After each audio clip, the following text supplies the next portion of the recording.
আসসালামু আলাইকুম গাইস, কি অবস্থা সবার? আশা করি সবাই ভালো আছেন। শ্বশুরবাড়িতে আসার পরে কোথাও এরকম বের হওয়া হয় না, যেহেতু সানাপ খুবই ছোট। তো ভাবছিলাম যেহেতু বন্ধের দিন আছে, আমি আর আপনার ভাই একটু ঘুরে আসি আশেপাশে থেকে। তো এটা আমার শ্বশুরবাড়ি যেখানে টাঙ্গাইল জেলার যে থানা, তার আশেপাশেই হচ্ছে দুইটা প্লেস, যেটা আপনাদের আজকে ঘুরে দেখাবো। তো প্রথমেই আমরা যমুনা নদীতে চলে গিয়েছিলাম। তো আপনাদের মনে প্রশ্ন আসতে পারে, যারা আমাকে ফলো করেন, যে আপু আপনার বাসায় তো যমুনা নদীর কাছে, যে এই যমুনা নদীটা টাঙ্গাইল থেকে সিরাজগঞ্জ থেকে বগুড়া সারিয়াকান্দিতে গিয়েছে, যেখানে আমার বাসা। তো বাসায় দেখেছি, তো এখানকার ভিউটাও দেখার ইচ্ছে হলো। আপনার ভাইয়া বললো চলো যাই, ওই জন্যই যাওয়া। সানাপকে রেখে গিয়েছিলাম সেদিন, যদিও বাচ্চাটাকে রেখে যেতে খুবই কষ্ট হয়েছিল। তারপরেও ভাবলাম যে আমার শাশুড়ি যেহেতু আছে, আমার আরেকটা ননদ আছে, মানে পাশের বাসার আর কি, নিজের ননদ না, ও সানাপকে অনেক ভালোবাসে। তো ওদের কাছে রেখে গিয়েছিলাম। এই যে দেখুন, নদীতে আসলে অনেক ভালো লাগে, আর দুজন মিলে ঘোরা তো আরও বেশি ভালো লাগে। তো নদীর ভিউটা অনেক সুন্দর এপাশ থেকে, কারণ আমাদের এপাশে ভাঙতে ভাঙতে কিন্তু বেশিরভাগ জায়গাটুকুই নদীর মধ্যে চলে গিয়েছে। এদের এদিকে আবার ওরকম না, অনেক সুন্দর পরিবেশ। তো বিকেলবেলা গিয়ে মনটা অনেক ফুরফুরা লাগছিল। তো এখানে এমনিতে পরিবেশ ভালো, কিন্তু ওই যে আমাদের মতো যারা ঘুরতে যায়, তারাই কিন্তু পরিবেশটা নোংরা করে। দেখেন কত কিছু ফেলে রেখেছে। তারপরে ভালোই লাগছিল ঘোরার জন্য, ঘুরতে এসেছে যেহেতু। তো এখানে শান্ত একটা পরিবেশ, সূর্য ডুবে যাচ্ছে, সে একটা পরিবেশ মানে অসাধারণ। এখানে না গেলে কেউ বুঝতে পারবে না। অনেকটা কক্সবাজারের ফিলই পাওয়া যায়, যদিও বলতে পারেন গরিবের কক্সবাজার, তারপরেও ভালো লেগেছে। আর নদীর পরিবেশটা কিন্তু বিকেলবেলা একটু ভালো লাগে। এর মধ্যে আপনাদের ভাইয়ের মজু নিয়ে এসেছে, দুজন মিলে একটু মজু খাচ্ছিলাম আর প্যালেস্টিনকে সাপোর্ট করছিলাম, কারণ কোকাকোলা প্রায় অনেকদিন আগে বয়কট করা হয়ে গিয়েছে, এখন ম্যাক্সিমাম টাইম মজাই খাওয়া হয়। আর এই তো শান্ত পরিবেশ দেখেন, একটাবার ফিল করেন যে এখানে গেলে কেমন লাগবে। তারপরে আমরা অলরেডি পাথালিয়া চলে এসেছি, এই যে মসজিদটা। তো মসজিদের বাইরে থেকে আমি দেখেছি, আর উপরে উঠেছি, ভিতরে মেয়েদের প্রবেশাধিকার নেই। আপনার ভাইয়া গিয়ে ভিডিও করেছে। মসজিদের মানে বিশেষ একটা বৈশিষ্ট্য হচ্ছে, এটা 201 গম্বুজ মসজিদ, মানে এই মসজিদের টোটাল 201টা গম্বুজ আছে।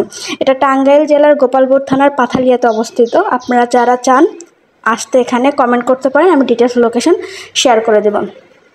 তো আপনাদের ভাইয়া ভিতরে গিয়ে এটার ডিটেলস আপনাদের সাথে শেয়ার করবে। তো মাশাআল্লাহ, আমি যখন এই ভিডিওটা এডিট করছিলাম, প্লাস আগে যখন এটা দেখছিলাম ভিডিওগুলো, আমার অনেক ভালো লেগেছে। আল্লাহর সৌন্দর্য কত সুন্দর, আল্লাহ কত সুন্দরভাবে মানুষ এই মসজিদটা তৈরি করেছে। এখানে লক্ষ লক্ষ মানুষ আসে, শুক্রবারে তো অনেক ভিড় হয়। তো আমরা যখন গিয়েছিলাম, যেহেতু আমরা শুক্রবার ছাড়া গিয়েছিলাম, যার জন্য খুব একটা ভিড় আমরা পাইনি। মাশাআল্লাহ, ভালো লেগেছে দেখে। আমি এর আগে অনেকবারই গিয়েছিলাম, তো আজকে আবার যখন গেলাম, ভালো আপনাদের সাথে সব কিছু শেয়ার করি। তো মসজিদের ভিতরের পরিবেশ দেখে আমার আরও ভালো লেগেছে। সবথেকে বড় কথা, এখানে মেয়েদের নামাজ পড়ারও জায়গা আছে। আপনারা মেয়েরা যারা আছেন, তারা যদি কখনো যান, এখানে চাইলে নামাজ আদায় করতে পারবেন। শুক্রবার সহ যে কোনো সময় গেলে যদি চান যে নফল নামাজ আদায় করবেন, সেটাও কিন্তু আপনারা এখানে পারবেন। তো আপনারা চাইলে এখানে যেতে পারেন। তো এটা হচ্ছে ভিতরের পরিবেশ। এখানে হাজার হাজার মানুষ হয়। ফিচারের যে খোদাই করা যে টাইলসগুলো দেখেন, কত সুন্দর কাজ, এত নিখুঁত কাজ এরকম একটা জায়গায় আসলে ভাবা যায় না। তো এরপরে আমরা উপরে উঠছিলাম। উপরে মেয়েদের ওঠা যায়, মেয়েরা উঠতে পারে। উপরের পরিবেশটা আরও সুন্দর মাশাআল্লাহ। এই যে দেখেন, 201টা গম্বুজ টোটাল, এখানে ছোট ছোট বড় 201টা গম্বুজ আছে। দেখে আমার অনেক ভালো লাগছিল। এটার ভিতরে অনেকে গিয়ে ছবি তুলছে, তো আমি আর যাইনি। আমি উপর থেকে আপনাদের সাথে শেয়ার করার জন্য ভিডিও শ্যুটগুলো নিচ্ছিলাম। আর ওই দিনের ওয়েদারটা এত জোশ ছিল মাশাআল্লাহ, আমরা ঘুরে অনেক আরাম পেয়েছি, অনেক মজা লেগেছে। কারণ ওয়েদারটা ভালো থাকলে কিন্তু ঘুরতেও ভালো লাগে, সেদিক থেকে আমরা সেদিন হ্যাপি ছিলাম। এই যে দেখেন, এতগুলা গম্বুজ, 201টা গম্বুজ টোটাল। যদিও আমি কাউন্ট করার সাহস পাইনি, কারণ এতগুলো গম্বুজ তো আর কাউন্ট করা যায় না। তো আমার কাছে মাশাআল্লাহ অনেক ভালো লেগেছে। আর এই উপর থেকে, এটা হচ্ছে মসজিদের উপর থেকে তার আশেপাশের ভিউটা দেখুন, প্রকৃতি কত সুন্দর, আল্লাহর সৌন্দর্যটা কত সুন্দর, মানে এটা বর্ণনা করে আমি প্রকাশ করতে পারবো না। আপনারা নিজেরা আসবেন, এসে দেখবেন, অবশ্যই আপনাদের ভালো লাগবে। আমাদেরও ভালো লেগেছে, মনটাই ফ্রেশ হয়ে গিয়েছে।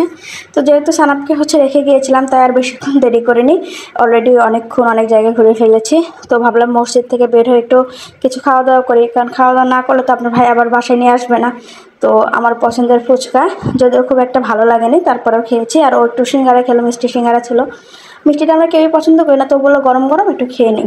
এই তো সিঙ্গারা খেয়ে চিপস হাতে নিয়ে বাড়ি ফেরার পথে। সবাই আমার সাথে থাকবেন, ভালো থাকবেন। আসসালামু আলাইকুম। পরবর্তীতে যে কোনো ভিডিওতে আপনাদের সাথে কথা হবে। আর আমার ভিডিওটি যদি আপনাদের একটু ভালো লাগে, লাইক কমেন্ট করে শেয়ার করে দিবেন। আমার পাশে থাকবেন। অসংখ্য ধন্যবাদ।